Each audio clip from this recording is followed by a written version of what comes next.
वक्रतुंड महाकाय सूर्यकोटि समप्रभा निर्विघ्नं कुरु मे देवा सर्वकार्येषु सर्वदा. Shri Gurubhyo Namaha. Namaste. Welcome to this 10th session of Gita Jayanti celebration.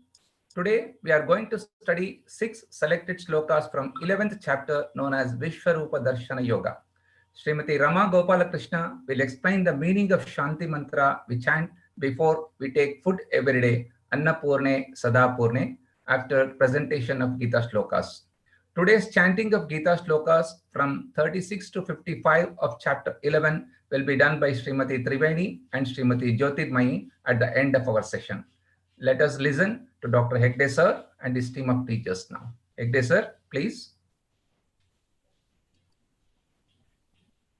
Gurur Brahma, Gurur Vishnu, Gurur Devo Maheshwaraha, Guru Sakshat Parabrahma, Tasmai Shri Gurave Namaha. Vasudeva Sutam Devam, Kamsa Chanura Mardhanam, Devaki Paramanandam, Krishnam Vande Jagat Guru. Continuing our Gita Jayanti celebration, we will discuss verses from the 11th chapter of the Bhagavad Gita, Vishwarupa Ishvara Darshana, where the whole exercise is to train ourselves to see the world around us as the body of God, as Sakshat Bhagwan himself. And this is a stepping stone for us to move from our conventional understanding of God with one form, Eka Rupa, to the highest form of God, Arupa. This is possible only when you have a certain divinization process, when you develop that Divya Chakshu primarily through understanding. In medicine, we have a phrase which says, what the mind does not know, the eye does not see. If the mind does not know that the surrounding is God, I'm not able to see godliness around us. But through Vedantic understanding, the more I understand that this world is nothing but Sakshat Bhagwan himself. This is a cognitive understanding. And then anything and everything is to be accepted as God, revered, to be taken as sacred. There is nothing good, nothing bad, nothing to be accepted, nothing to be rejected. This is the big shift that comes. A few daily practices that help us to practice Vishwarupeshwara Darshana. I want you to imagine that moment when you become awake, but you are still not fully awake. You know it's time to get up. And at that moment, you understand that you are entering into the world of Maya Devi. And if you are entering into this Devi's world, into this Mithya world, you need the blessings of the three Devis. And you begin with this beautiful prayer, Karagre Vasate Lakshmi, Karamadye Saraswati, Karamule Stite Gauri, Mangalam Karadarshanam.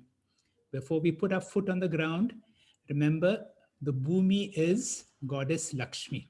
Ask for forgiveness and feel Lakshmi's contact with you all the time. Even now, wherever you are, if there is the ground beneath, feel God, the presence of Goddess Lakshmi. And the prayer that is to be uttered before we put our feet on the ground is Samudra Vasane Devi Parvate Stana Mandale Vishnu Patni Namastubhyam Padasparsha Kshamasve. Please excuse me as I have to put my foot on you. As you enter to have a wash, remember all the water is from the holy rivers. Gangecha, Yamune Chaiva, Godavari Saraswati, Narmade Sindhu Kaveri, Jalismin, Sannidam Kuru. Now, what happens is every act that you do becomes so reverential because now it is Ganga water that you are touching. When you come to the prayer room, the first thing we do is to light a lamp, and then you have a Pratyaksha Devata in the form of Agni, and you make this famous prayer from the Isha Vasya Upanishad, which goes like this: Om Agnenaya Supatara Ye Asman Vishwani Deva Vayunani Vidwan, and so on. Before you drink water, Krishna in the 7th chapter has said, Rasoham apsu kaunteya. The taste in the water is none other than me. The light that you see around, Prabhasmi Shashi Suryayo. So in everything and anything around now is divine. Before we eat food, remember this beautiful prayer, which is going to be explained later today. Annapurne Sadapurne. There is another prayer which is said usually at the time of meals time, before we eat. But Swami Paramarthananda says this has a greater importance because this prayer is talking about seeing Brahman everywhere. In everything that you do, Brahmarpanam, Brahmahavi, Brahmagno, Brahmanahutam, Brahmaiva Tena Gantavyam, Brahma Karma Samadhina. In the Upadesha Sara, Bhagwan has nicely said how to see the 8 forms of Shiva in this very simple verse, Jagata Ishadi Yukta Sevanam Ashtamurti Brid Deva Pujanam. The 5 elements, the sun, moon, and most difficult is to see Bhagwan in all the human beings around us, especially the difficult people around us. It is once Bhagwan was asked this question, how do we treat others? And his quick reply was, there is no others. That means we see ourselves in everyone around us as none other than ourselves. And if you are able to experience divinity within you, you see divine in everyone also. So many times we go to a temple to offer our respects to God. But sometimes you may get irritated by a security person who asks you to stand in line, or a tout who comes asking for something. Now, how do we treat them with respect? These are pratyaksha devata. If you are able to treat a fellow human being with respect, that is more important than treating the Bhagwan in the temple that you go. Once we have this Vishwarupa Ishvara understanding that everyone around me is Bhagwan, there is no competition between me and another person, then where is there a scope for any special prayer? You're not going to have I versus you. And therefore the prayer becomes so beautifully, the only prayer that you can say is Om Sarve Bhavantu Sukhinaha. Ultimately, you will be able to see the beauty of this Shiva Sutra, which says Vismayaha Yoga Bhumika. That means when those wondering eyes are opened, you see Vishwarupa Ishvara Darshana. You experience wonderment in everything that you see. And the greatest wonder is that we are not ordinary. We are not ordinary human beings having an occasional spiritual experience, but the other way around. We are spiritual beings who have forgotten our true nature and think we are ordinary. With this background, let us touch on some of the important verses of the 11th chapter of the Bhagavad Gita. Shamala will explain verse 15 to us. Shamala, please. Hari Om. The 15th verse goes like this. Pashyami devams tava deva dehe sarvams tatha bhuta vishesha sanghan brahmanamisham kamalasanastham rushimscha sarvanuragamscha divyam.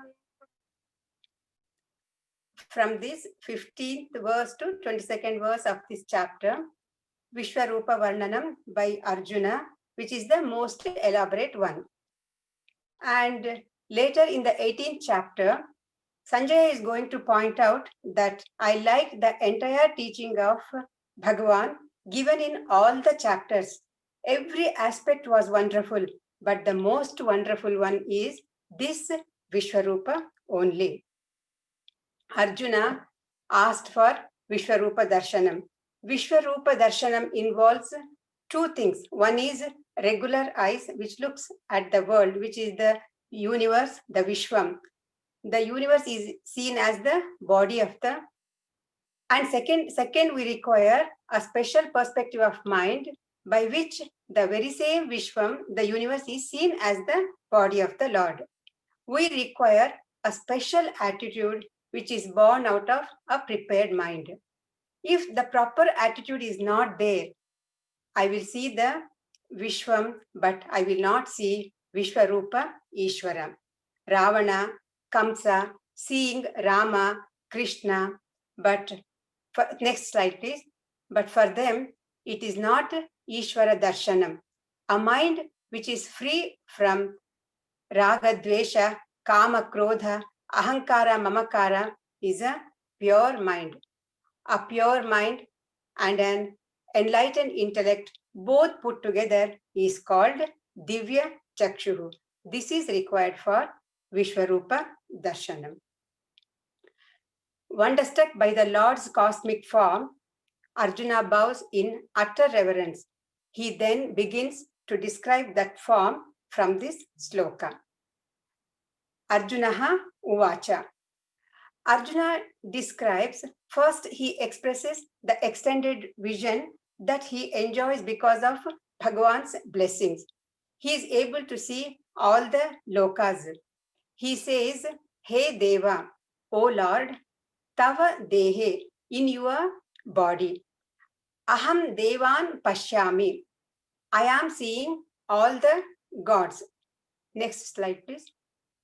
Here, Dehe means not Krishna Shariram, Vishwarupa Shariram. Sarvan Devan.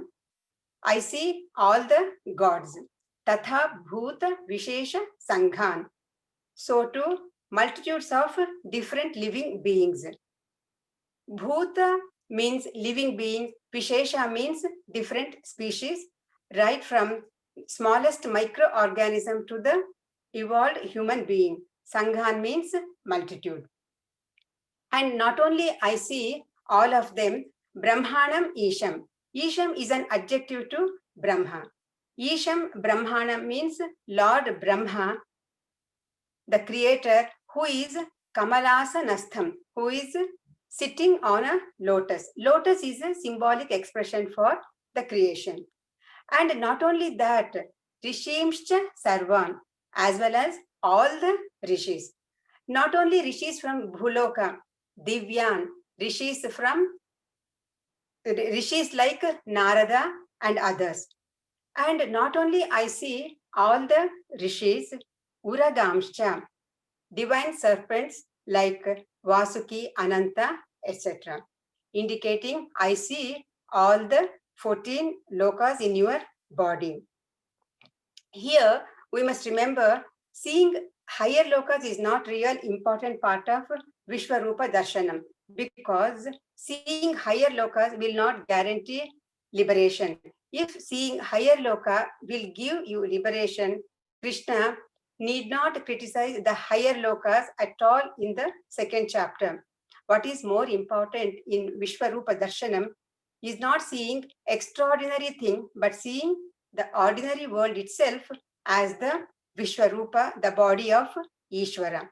The manner of seeing is highlighted and not the object of seeing. This alone assures the spiritual growth. Hari Om. Thank you. Thank you, Shamila, for giving us a nice introduction to this chapter. Dr. Sheila will tell us about verse 23. Dr. Sheila, please. Hari Om, Shri Gurubhyo Namaha. While appreciating Vishwarupa, Arjuna happens to see terrifying and frightening mouth of the Lord. His response changes from Ascharyam or Vismaya to Bhayam. The verse goes like this. Rupam Mahate Bahu Vaktra Netram Mahabaho Bahu Bauru Rupadam Bahudaram Bahudamshtra Karalam Drushtva Lokaha Pravyatitastathaham.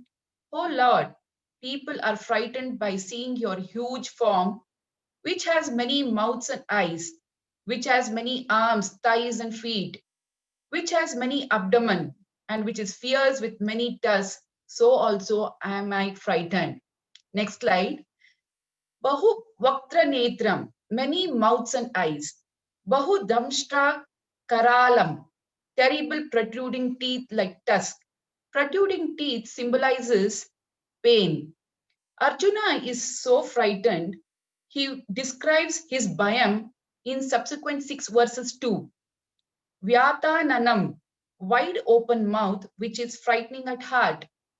Kala Nala Samnibhani, fire of dissolution. At the time of Pralayam, the Agni which absorbs everything, including the 14 lokas, is Pralaya Kala Agni. This mouth is comparable to Pralaya Kala Kalagni, which is swallowing all the kings, Bhishma, Drona, Karna, sons of Dhritarashtra. Some are stuck and crushed in between the teeth. He says he sees soldiers entering the blazing wide open mouth like the rivers rushing into the ocean and the flies entering into the flame of lamp. The whole space seems to be the leaf for the Lord, and every object in the creation seems to be a food item to the Lord. Next slide. This Lord's mouth represents the time principle, Kala Tattvam. Kala has got all three functions, that is Srishti, Sthiti, and Laya, creation, sustenance, and destruction. Here, Arjuna happens to see the mouth of the Lord, which represents the Kala Agni, the destructive principle. Vishwarupa consists of pairs of opposite. If we have to worship Vishwarupa, both aspects of Vishwarupa has to be worshipped. They are inseparable and complementary features. The first and the foremost important pair of opposite is birth and death. So Vishwarupa appreciation means everything should be accepted as Mangalam. Whatever is born has to die. Birth, death, day, night, growth, decay, health, disease, union, separation, everything should be seen as an integral part of Vishwarupa. Everything is divine and acceptable. This attitude is maturity, and this happens only when we have reduced ahamkara and mamakara. It will frighten if taken as pairs of opposites and not as complementary features. Vishwarupa is a source of fear for immature, ignorant people. Ahamkara, mamakara, yukta people. Krishna says in second chapter, Tasmat pariharerte na tvam sochitumarhasi. Intelligence is learning to accept choiceless situations in life, or else it becomes miserable. Thus, Kala Tattvam is described in these verses as integral part of Vishwarupa Ishwaraha. So, accept Kala without resistance. This can happen with reduced or no ahamkara and mamakara. And if you want to win or avoid it, the only way out is Atma Jnana or Atma Sharanagati, the only place where there is desha, no desha and kala. Thank you, Ariyam sir. Thank you, Dr. Sheila, for bringing us the aspect of Vishwarupa as Kala Tattva, or the destructive aspect. This is the big difference between the earlier chapter, Vibhuti Yoga, where you're able to see God in the world in all the wondrous things. But in this particular chapter, you are able to see God not only in the wonderful things, but also in the terrible things of the world. The next verse, verse 32, will be explained to us by Sudhavani. Sudhavani, please. Hari Om. Shri Gurubhyo Namaha. We have seen that this Kala Tattvam has both creative and destructive powers. Since Arjuna was in the battlefield, it is the destructive aspect of the Kala which is prominent here. But Arjuna's problem is he wants to accept only the creative power but not the destructive power. Krishna, on the other hand, seems to enjoy swallowing people as if relishing a tasty meal. Seeing this, Arjuna doubts the nature of God. Is Bhagavan Karunamurti or extremely cruel? Therefore, he is raising a question to Lord Krishna. Who are you with this fierce form? And what is your function? In this verse, Krishna is answering Arjuna's question, who are you? Krishna says, I am the Kala Tattvam, which is the integral part of the relative world. Here, two planes of reality are talked about, Vyavaharika Satyam and Paramarthika Satyam. In Vyavaharika Satyam, the time principle is integral, intrinsic, and inherent aspect where everything will have a corresponding opposite. Arrival, departure, birth and death, growth, decay, union, and disassociation. You have got only one choice, the only thing to be accepted as one piece, the whole thing to be accepted as one piece, as divine, or reject the whole thing. In Paramarthika Satyam, there is no time or space, no pairs of opposites also, no dharma, no adharma, no good, no bad, no birth, no death. Therefore, either vote for Paramarthika and reject the Vyavaharika, or learn to accept Vyavaharika totally. You cannot take only one side. So Krishna says, Vyavaharika Drishtya, I am Kala Tattvam, but Paramarthika Drishtya, I am Kalatita Tattva. And as Kala Tattvam, I have got twofold function, that is creating and destroying. Now, let us look into the shloka. Shri Bhagavan Uvacha Kalosmi Lokakshayakrit Pravruddhaha Lokan Samahartumiha Pravruttaha Rite Pitvam Na Bhavishyanti Sarve Eva Sthitaha Pratyanikeshu Yodhaha. So Krishna says, here in the battlefield, Asmi Pravritti Kalaha Lokakshaya Krita, I am the mighty time, the destroyer of the world. Pravrittaha Samakrutam Lokan Iha, I am proceeding to destroy the people here. Sarve Yodaha Ye Avastitaha, all the warriors who are arrayed. Only few people will survive, whom you can count on fingers. And later, Krishna gives a warning too. This is going to happen whether you decide to fight or whether you decide against war. Apirute Tvam, even without you. Though this is Dharma Adharma Yuddha, many people in your army also will cease to exist because their prarabdha is over. Pratyanikeshu na bhavishyati. In both the armies, people will cease to exist. So, Vishwarupa Ishvara Darshanam involves accepting Bhagavan as Srishti Sthiti and Laya Karanam. All the three you should accept and assimilate. This is Vishwarupa Darshanam. Thank you, Doctor. Thank you, Sudhavani, for your nice explanation of this verse, bringing in Paramarthika Satyam and Vyavaharika Satyam. If we go to the next by Bhaskar, verse 38, please, Bhaskar. Gurubhyo Namaha. The sloka goes as under Tvam Adideva Purusha Puranaha Tvam Asya Vishwasya Param Nidhanam Vetasi Vedyam Cha Param Cha Dama Tvaya Tatham Vishwa Ananta Rupam. Arjuna continues to praise the Lord as the one who is first among gods, Adideva.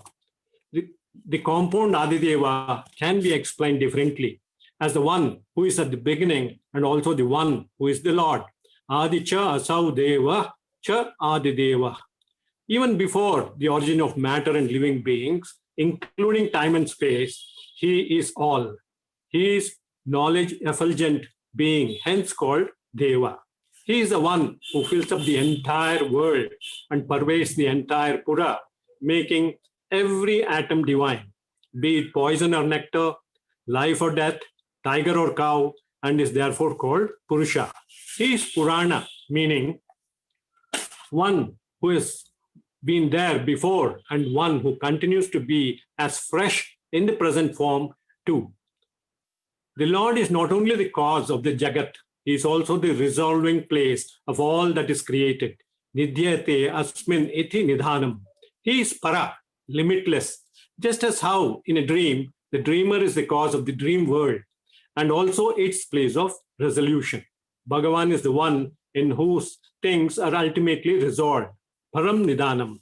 Shankara says it is the point of complete resolution of the entire world. Niryate asmin jagat sarvam. It can be the final dissolution of the creation into its unmanifested form, as it can also be mukta avastha, either jivan mukta or videha mukta, the place where jiva resolves.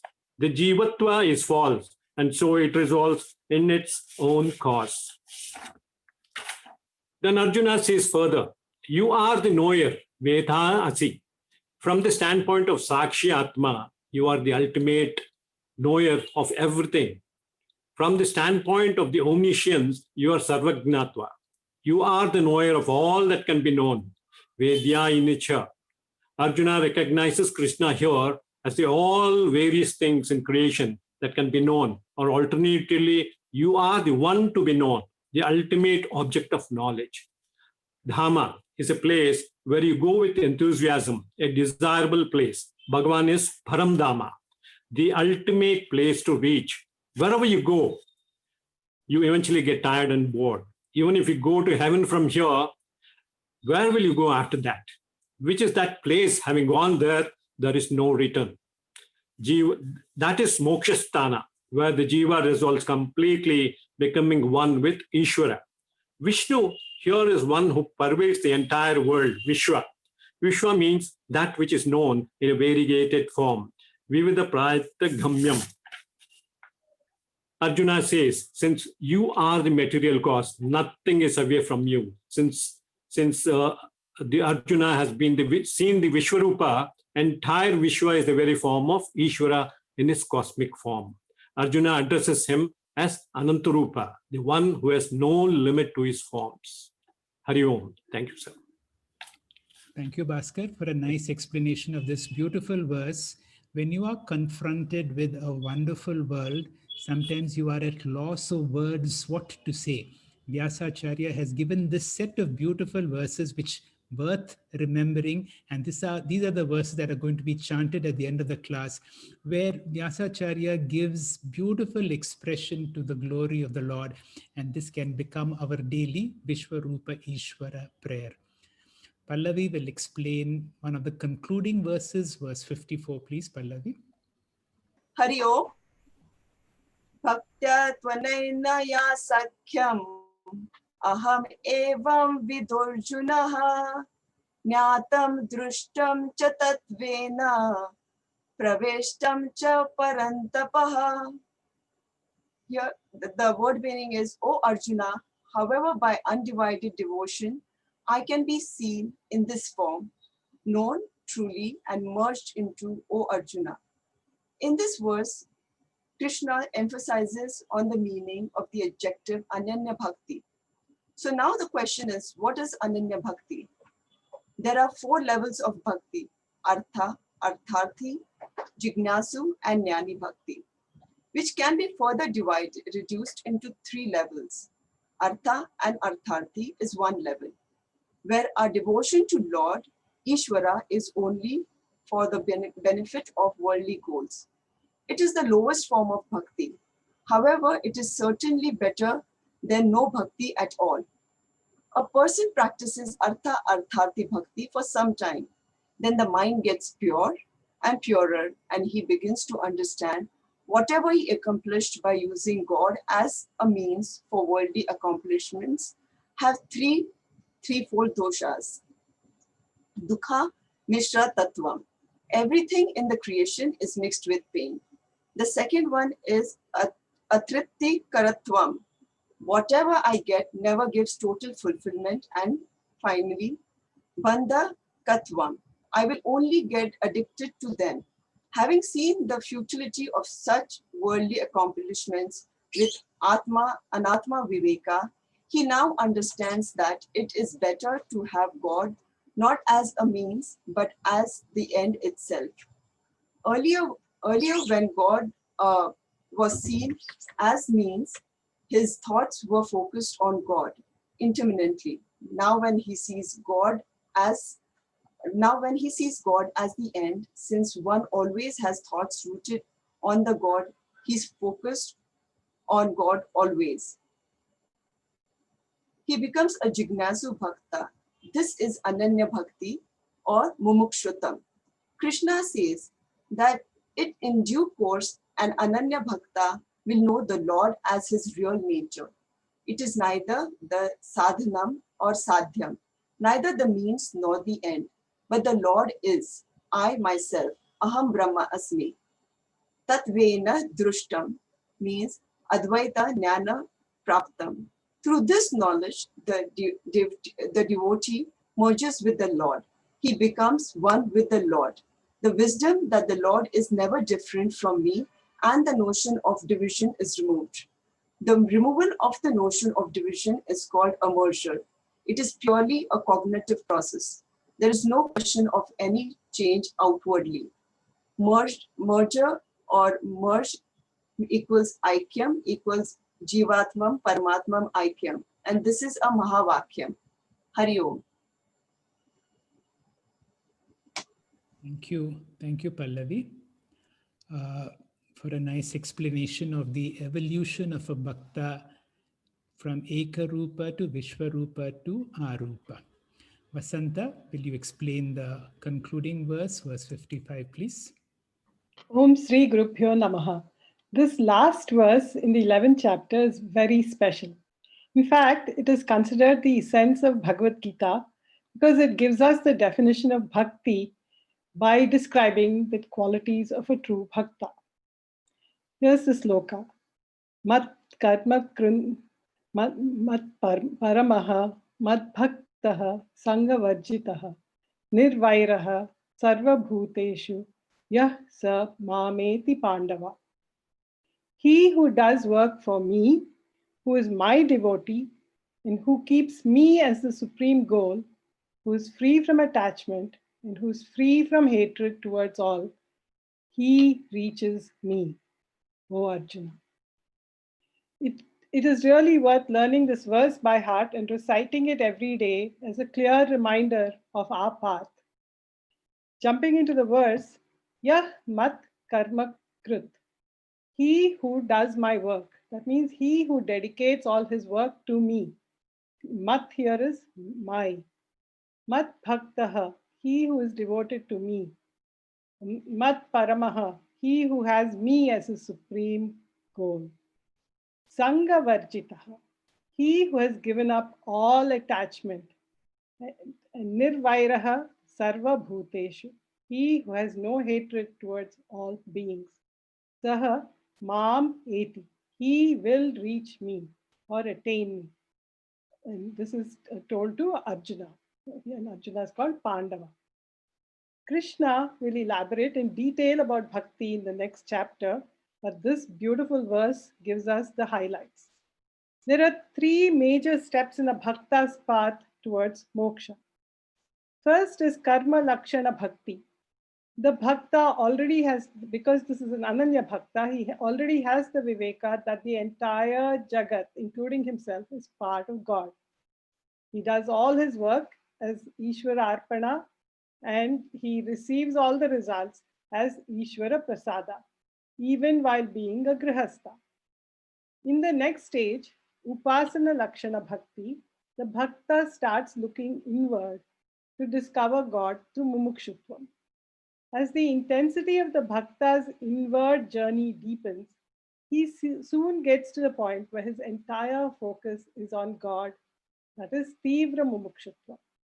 Along the way, the Bhakta realizes that if all are part of God, then there is no reason for any possessiveness or attachment, and he slowly gains Vairagya. He also realizes that it does not make sense to hate anything since everything and everyone is part of God. So the Bhakta picks up Raga Dvesha Atitatvam or Udasina Bhava, which is dispassion. Krishna shows Arjuna and us his Vishwarupa to make us viscerally understand that the entire world is part of him. There is no place for Raga Dvesha in our hearts. The Vishwarupa also helps us realize that surrender to God is our only natural course. That is why the Vishwarupa Darshana chapter is followed by the Bhakti chapter. Once the Bhakta is totally focused on God and is dispassionate, he attains Jnana Yogyata. and is now ready to imbibe the knowledge needed to attain moksha. This is where Krishna, true to his promise, provides the right guru for the bhakta to attain moksha through Jnana Lakshana Bhakti. In this stage, the bhakta studies scriptures under the guru to discover the real nature of God and to merge with it. To recap, as sadhakas, we should get viveka, followed by vairagya and tivra mumukshutvam. Krishna's promise that his true bhaktas will reach him is a beacon guiding us steadily on our path. Hari Om. Thank you, Vasanta, for a nice explanation highlighting the importance of the concluding verse, which is a sum of bhakti or devotion. This is Gita festival, to re-look at these beautiful verses of the Bhagavad Gita and to enjoy the Gita once again.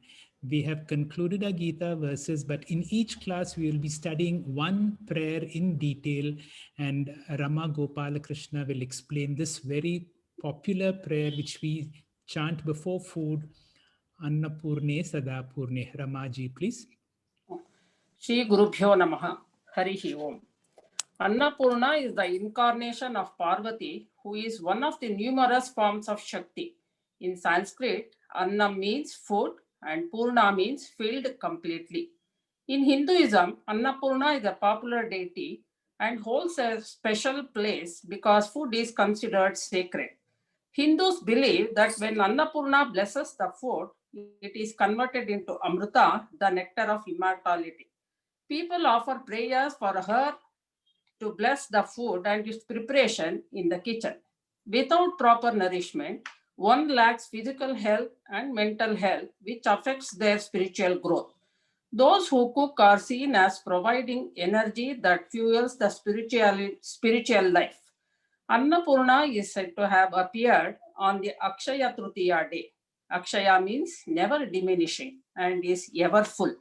One of the shlokas to be recited before we eat our meal is Annapurne Sadapurne Shankara Pranavallabhe Jnana Vairagya Siddhyartham Bhiksham Dehi Cha Parvati. Annapurne, O Mother Annapurna, who is complete with food for physical and spiritual growth. Sadapurne, you are always full with resources. Shankara Pranavallabhe, you are the energy and beloved of Shankara.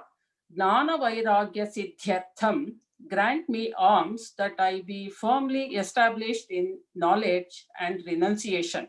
Bhiksham Dehi Parvati Cha, daughter of the Himalayas, please grant me the alms.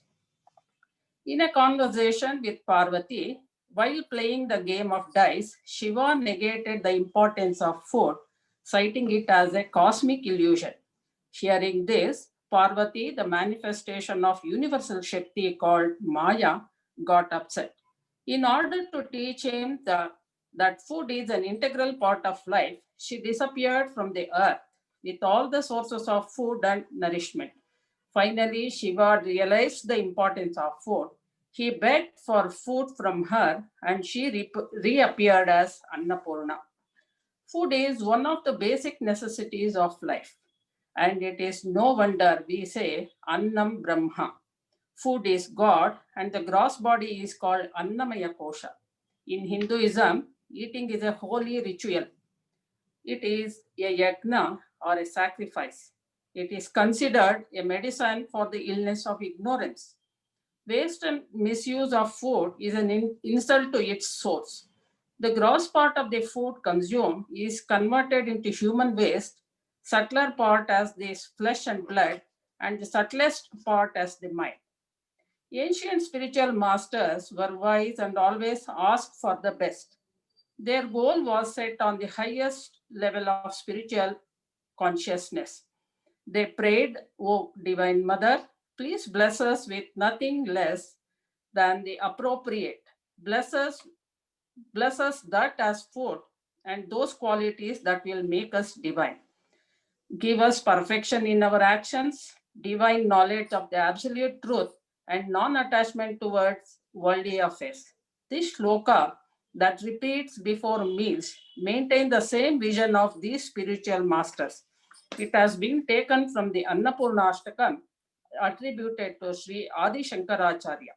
To conclude, the wisdom Mother gives is the understanding that giving or sharing is the true spirituality, and that renunciation will allow us to remain in tranquility in all circumstances of life.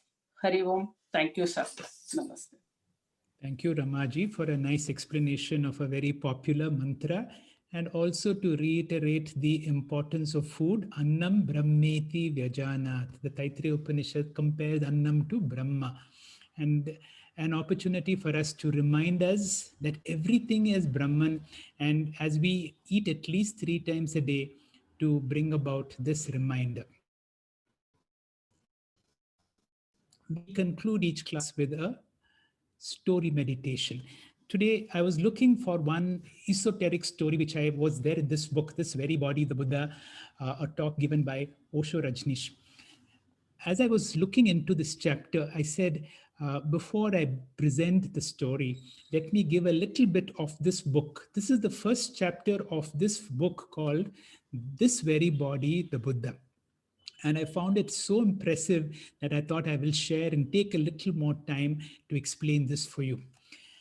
When we started the story meditation, I introduced that book by Anthony DeMello called The Song of the Bird. And one of our, Dr. Satyanarayana had said, why don't you introduce one book each time? And my worry was this. This is a verse from the 2nd chapter, which says, Vyavasayatmika buddhir eke kuru nandana bahushaka anantascha. Our scriptures are very vast in itself. Studying Vedanta itself will take enough amount of time. But if some teacher introduces another book, another concept, it can digress our interest. And I'm very cautious to see that while we are in the early stages of Vedantic study, focus as much, because this itself will demand enough of your time. But when I looked into this book, This Very Body, the Buddha, I found so much of this comparison between what we are doing. When somebody declares, and this is the declaration by Hakun, this very body, the Buddha, is the declaration that I am Brahman. This very place, the golden paradise, is what we are seeing as Vishwarupa Ishvara Darshana. And he says all beings are from the very beginning Buddha. It is like water and ice apart from water, no ice. Not knowing this, they seek it afar. What a pity. It's like one in the water who cries out for thirst. It's like a child of a rich house who has strayed away among the poor. And he says this very place is the golden paradise. Now, what is the cause of all our suffering? He says again is ignorance. It is because of ignorance, dark path upon dark path. When shall we escape from this repeated birth and death cycle? You will see so much of Zen talks about. And then the final part of this verse is, all come back to the practice of meditation. And he says, by the merit of a single setting, that means even in a single moment of jnanam, it can destroy innumerable accumulated sins. And how should there be wrong paths for them? Let me introduce the first part. The second part, I will do it in the next class. The beginning of this talk by Osho is amazing. He begins by addressing his audience by saying, my beloved ones, I love you. Love is my message. Let it be yours too. Love is the only religion. It is the only substantial thing in life. Everything else is an illusion. Let love grow in you, and God will be growing in its own accord. If you miss love, you miss God, you miss all. There is no way to God without love. God can be forgotten if love is remembered. God will happen as a consequence. It is the fragrance of love and nothing else. Next, he talks about there is no God, but only godliness. These are daring statements. He says there is no person like God anywhere. Drop all these childish attitudes. Don't go on looking for a father figure. Divineness is, God is not. When I say divineness is, I mean whatsoever is full of God. the green of the trees, the red and the golden sky, all is divine. Nothing else exists. Where is God? He says is a wrong question, because God cannot be indicated anywhere. He's not in any particular direction. He's not a particular thing. God is universality. That is what we are calling as Vishwarupa Ishvara. Ask where God is not, then you have asked the right question. But to get to that question, you have to prepare the soil in your heart. And that is what I mean by love, preparing the soil of your heart. If you are full of love, the world is full of God. Fill the whole world with love. Let that be our religion. In love, you disappear. Your mind disappears. In love, you come to an utter relaxation. There is nothing higher than love. A seed is very small, but if you allow passage to it in your heart, it can become a great tree. It can become a Bodhi tree. It will have great foliage and much shade, and thousands of people can sit underneath it. He says, see, I have become a tree. You are the people who have come to make their nests on my tree. You also should become this. Everybody should become this, because unless you become this, you go on missing fulfillment. You must grow. You must bloom to your fullest potential. Unless you become a great tree, you will remain discontent. Anguish will go on gnawing into your heart. Misery will linger into you. Bliss will only be a word signifying nothing. God will be just gibberish. When you have fulfillment, then there is grace. Then there is God. In your fulfillment, you will come to realize the benediction of existence. Then he talks about share your understanding. This talk happened to be on Osho's birthday. And he says, it was in this day I was incarnated in this body. It was the first time I saw God. And he says, on this day, I was wondering, what can I give you? What talk can I do? And then he said, I remembered what Buddha had said, Sabba Dhanam, Dhamma Dhanam, Janana Nati. Which says, the best gift that you can give is the gift of your understanding, the gift of your truth. And that is the message that he wants to share through this particular story. Share your understanding. And then he gives us Hakun's song of meditation. Hakun can be compared to Ramana Maharshi. He is known as the master of silence. He spoke very little, but whatever he spoke is so beautiful. And this is Hakun's song, which Osho describes as so small, yet so vast. It is unbelievable how a man can condense so much truth, so much love, so much insight in so few words. But Hakun was a man of few words, a man of silence. For years, he would not speak at all. And then he would speak a word or two. Once the Emperor of Japan invited him to deliver a sermon in the palace, and he wanted him to speak on silence because Hakun was known to be the master of silence. Hakun came, stood there for a single moment, looked around, bowed profusely, and left the hall. The king was puzzled. He asked the prime minister, what is the matter with this man? We have come here to listen. The old prime minister said, this is the greatest sermon I have ever heard on silence. He has taught it. He stood there in silence. He was silence. He was pure silence standing there for those few seconds. He was utter silence. He was silence, throbbing, pulsating, and you were looking for some words. Whenever you are in the presence of a great teacher, one of the important things is we hear so much of words from the teachers, but more important, they say, is to experience their silence. Sometimes you come across an opportunity to be with great masters, and if you're in their presence, just be as receptive as possible. If they choose not to speak, just be sensitive to their silence. And great is the learning when you are in silence with great teachers. Buddha says, my approach to reality is not that of belief, but one of seeing. Buddha calls himself a physician, not a philosopher. I am here to give you eyes. And his phrase was ihi pasika. In Pali, translated, it is come and see and not come and believe. Once you open your eyes, you can see it for yourself. Come and see, ihi pasika. It is here. You have to just come and see. He does not require you to believe. He's one of the great teachers of the world who discarded belief. And with dropping belief, he has transformed religion. He says, see, and there is no need to believe. And when you have seen, it will not be something of a belief. It will be something of your knowledge. It will be your understanding. This is Hakun's song, and you will see the way of seeing, how to open your eyes, because truth is always there. It has always been there. That is why we ask, is moksha a sadhyam, a goal to be achieved, or a siddha? Siddha means it is already there. And what you are achieving is what is called accomplishment of the accomplished. Because there are the dust in front of my eyes, because the cloud of ignorance, I'm not able to see the reality all around me. It is not that truth has to be produced.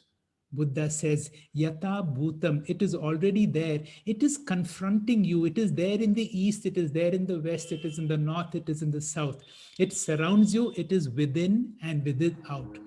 All you have to do is open your eyes and see. Come and see. Remember these words, ihi pasika. Unfortunately, our eyes are closed. We have forgotten how to open them. Meditation is the art of opening your eyes, the art of cleansing your eyes, the art of dropping the dust that has gathered on the mirror of consciousness. The mirror of consciousness is covered by dust and therefore it is not functional. The mirror is always there. The mirror is still there. It cannot be lost. It is our very nature. If it can be lost, it cannot be our true nature. It is not that we have a mirror. Osho insists we are the mirror. At the most, you have forgotten. You have not lost your Buddhahood. Buddhahood means a mirror which has cleaned of all its dust. Buddhahood means a consciousness which has become awakened. The sleep is no more. The dreams are no more. And the desires have disappeared. In Vedanta, we have a phrase called avidya kama karma. Because I do not know my true nature, I have a desire. If I do this, if I do that, I will be able to accomplish something. And once karma sets in, once desire sets in, you cannot remain quiet. It forces you to do something. If you have the opportunity, I want you to read this first chapter of this book, This Very Body, the Buddha. It is available online. You can read it. This will help you to understand what I will bring in the next class, where I will continue on this avidya kama karma, where there is a beautiful poem of Adams, and which concludes with a lovely story where Osho says about having to share your understanding. With that, we conclude today's class. Hari Om. We will have a chanting of some of the most beautiful verses of the 11th chapter, where Arjuna expresses devotion to God, which Triveni and Jyotirmayi will chant for us. Over to you, Triveni and Jyotirmayi.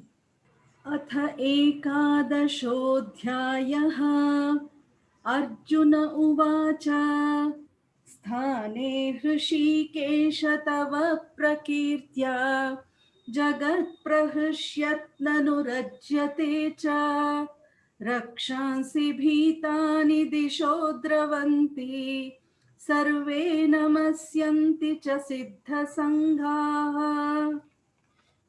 कस्माच्च तेनन्नमेरन्महात्मन् गरीयसे ब्रह्मणोऽप्यादिकर्त्रे अनन्तदेवेश जगन्निवास त्वमक्षरं सदसत्परं यत् त्वमादिदेवः पुरुषः पुराणः त्वमस्य विश्वस्य परं निधानम् वेत्तासि वेद्यं च परं च धाम त्वया ततं विश्वमनन्तरूपा वायोरमग्नि वरुणः शशाङ्कः प्रजापतिस्त्वं प्रपितामहश्च नमो नमस्तेऽस्तु सहस्रकृत्वः पुनश्च भूयोऽपि नमो नमस्ते नमः पुरस्तादत पृष्ठतस्ते नमोऽस्तु ते सर्वत एव सर्व अनन्तवीर्यामितविक्रमस्त्वं सर्वं समाप्नोषि ततोऽसि सर्वः सखेति मत्वा प्रसभं यदुक्तं हे कृष्ण हे यादव हे सखेति अजानता महिमानं तवेदं मया प्रमादात् प्रणयेन वापि यच्चावहासार्थमसत्कृतोऽसि विहारशय्यासनभोजनेषु एकोऽथवाप्यच्युत तत्क्षमस्वं तत्क्षामये त्वामहमप्रमेयम्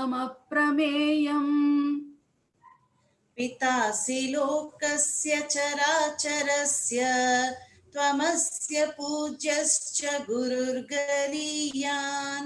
न त्वत्समोऽस्त्यभ्यधिकः कुतोऽन्यः लोकत्रयेऽप्यप्रतिमप्रभाव तस्मात् प्रणम्य प्रणिधाय कायं प्रसादये त्वामहमीशमीड्यम्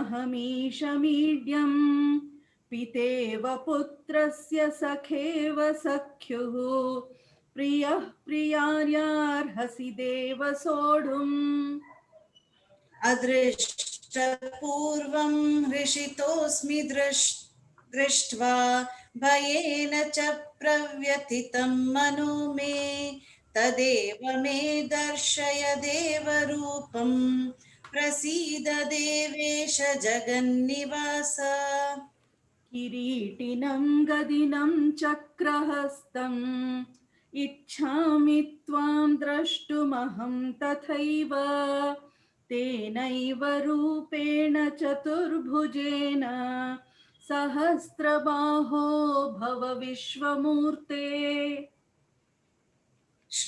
श्रीभगवानुवाच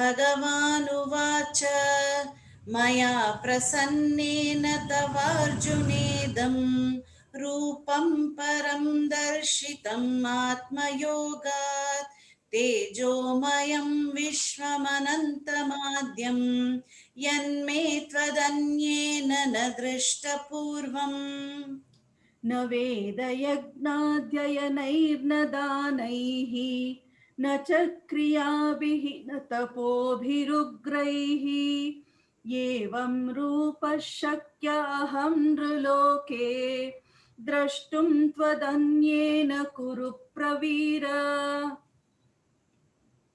मा ते व्यथा मा च विमूढभावः दृष्ट्वा रूपं घोरमीदृङ्ममेदं व्यपेतभिः प्रीतमनाः पुनस्त्वं तदेव मे रूपमिदं प्रपश्य सञ्जय उवाच इत्यर्जुनं वासुदेवस्ततोक्त्वा स्वकं रूपं दर्शयामास भूयः आश्वासयामास च भीतमेनं भूत्वा पुनः सौम्य वपुर्महात्मा अर्जुन उवाच दृष्ट्वेदं मानुषं रूपं तव सौम्यं जनार्दन इदानीमस्मि संवृत्तः सचेता प्रकृतिं गतः श्रीभगवानुवाच सुदुर्दर्शमिदं रूपं दृष्ट्वा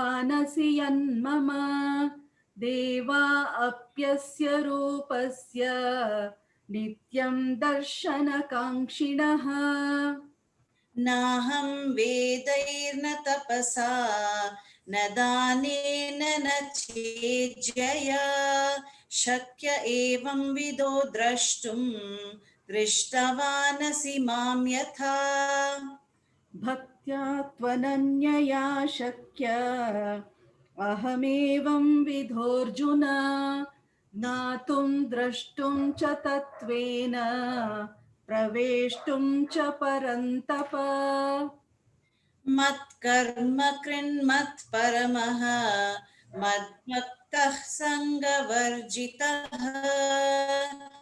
निर्वैरः सर्वभूतेषु यः स मामेति पाण्डव।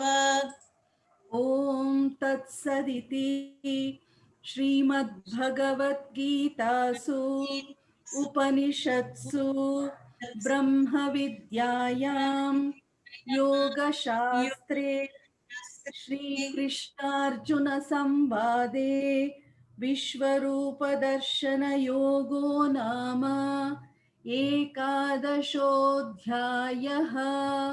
हरिः ओम्।